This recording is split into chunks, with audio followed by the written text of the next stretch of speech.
Thank you very much. I'll have an executive order.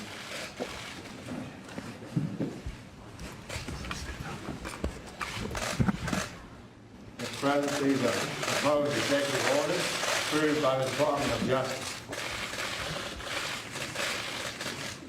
Enforcing federal law with respect to the transnational criminal organization and preventing international trafficking.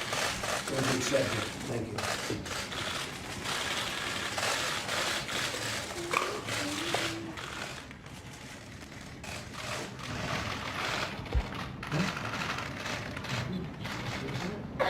Eric, yesterday's decision did not affect the merits at all. We're very confident, fully confident, that we'll prevail on the merits.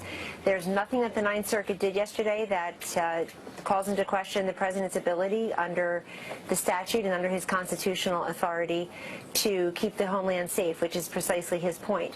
So there are a number of different steps. We can obviously go back to the district court. Some people said it can get all the way to the Supreme Court.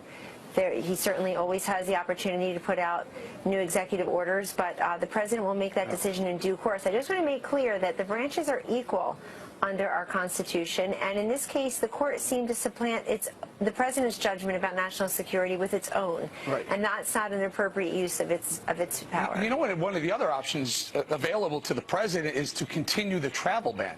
He could literally instruct his TSA, the Border Security, to say, hey, we're going to continue the travel ban. Let the Supreme Court tell us not to do that.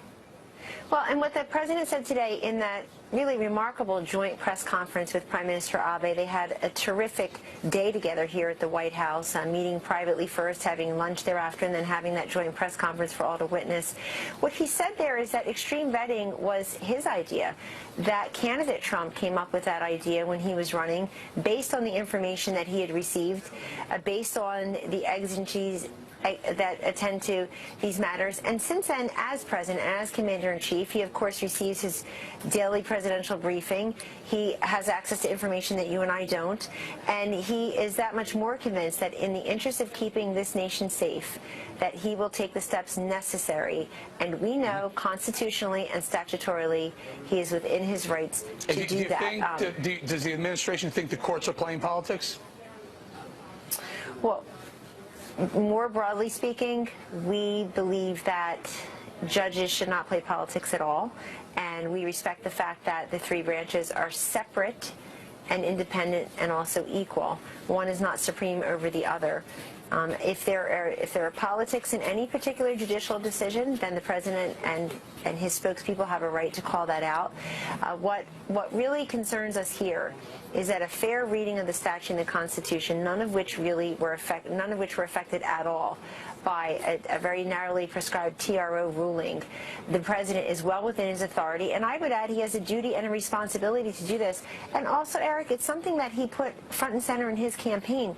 Donald Trump beat a former secretary, a former United States Senator who was the United States Senator in New York on 9/11, who, and a former First Lady, he beat that individual based on his much more muscular, much more clear and robust and tough position on these matters. I don't want to cut you off, but you mentioned 9/11.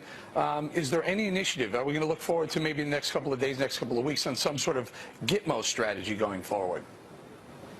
Well, the President has said he will address any number of the issues that he talked about during the campaign. But remember, first and foremost, this man that I work with every day, he is focused on the nation's security. And, you know, in that regard, he has stated in the past his position on Guantanamo Bay. He has stated his position on terrorism. He's stated his position on ISIS. They're not to be contained or ignored. They are to be eradicated off the face of the earth. And even in his joint press conference and his meetings today with Prime Minister Abe, of course, they're talking about how their relationship, the Japanese-U.S. relationship, is one of the cornerstones of freedom and prosperity and democracy.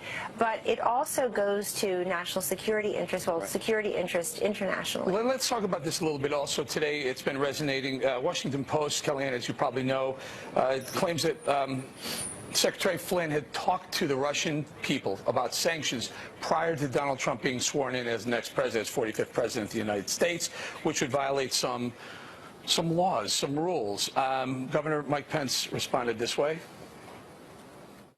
I talked to General Flynn about that conversation. They did not discuss anything having to do with the United States' decision to expel diplomats or impose a censure against Russia. So we're at a standstill here. Flynn says he doesn't recall making those comments with the Russians regarding sanctions. Washington Post claims they have 9 sources. Your thoughts? Where is the administration on that? My thought is it's not for me to comment any further on that at this time. Eric, I will repeat that Vice President Pence's office or a spokesman has said that the Vice President in that TV interview was basing his comments on a conversation that he had with General Flynn. All of that is out in the public domain, so I'll just repeat that and leave that there. Yeah, so you think Washington Post got it wrong? I think that these are very highly sensitive matters, and I would prefer not to comment any further. Okay. One of the other topics bubbling up all week, as you know, the off-the-hand comment, the remark you made about Ivanka Trump's clothing line. You said you would support it. It created quite a stir. Can we take a listen to a little sound from Jason Chaffetz's town hall? Listen. We sent a very candid, very direct letter to the White House and to the Office of Government Ethics. They need to investigate it. What Kellyanne Conway was wrong. It should never happen again.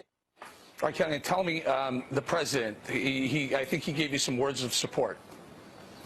He did indeed. That part I will reveal. He said he backs me 100% and that he knows that and that we'll leave it at that. In other words, as I've said before, I'm very blessed to work for a man who's been pro-woman his entire career. He has hired and promoted women in the Trump Corporation, the Trump campaign, the Trump cabinet, the Trump West Wing.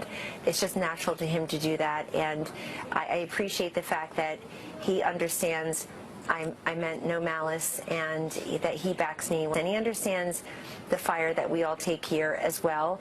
I just hope sometime soon, Eric, that the president, forget me, the president of the United States who was elected will get the credit he deserves for, in just the first short 3 weeks, boosting wages, helping to create jobs, protect jobs, keep them here, taking meaningful steps towards tax reform. We're going to have tax relief and tax reform in this country that we've never seen before. Even blow the wheels off the 1986 at repealing and replacing Obamacare. He's doing amazing things for this country, and I don't want to be just a distraction. I just want him to get the credit, but so I'm really happy he supports me. Do you think Jason Chaffetz is going a little too far with this? Is this water under the bridge already?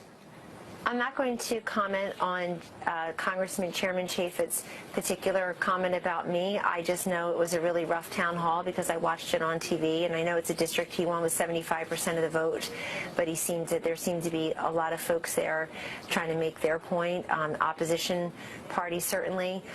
The Democrats, I think the political left more generally is very animated and a little bit hysterical these days. Look what they've done to our Supreme Court nominees. Look what they've done to our cabinet nominees. They're 0 for 7 now.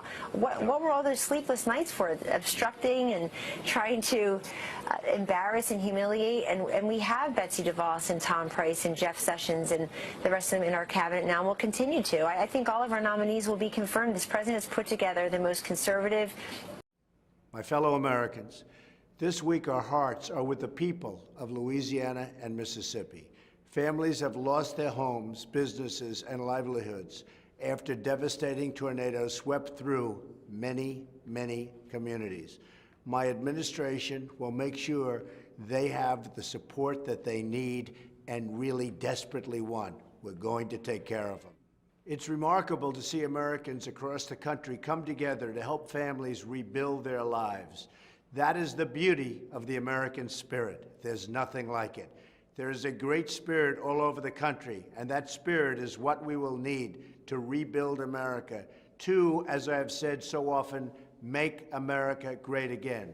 On Tuesday, I was pleased to host at the White House the CEO of Intel, who announced that Intel will invest $7 billion in a new manufacturing facility in Arizona, creating thousands of new American jobs. That's what we want, new American jobs and good jobs. Intel decided to move forward with this project because they know we are totally committed to lifting the regulatory and tax burdens that are hurting American innovation and companies.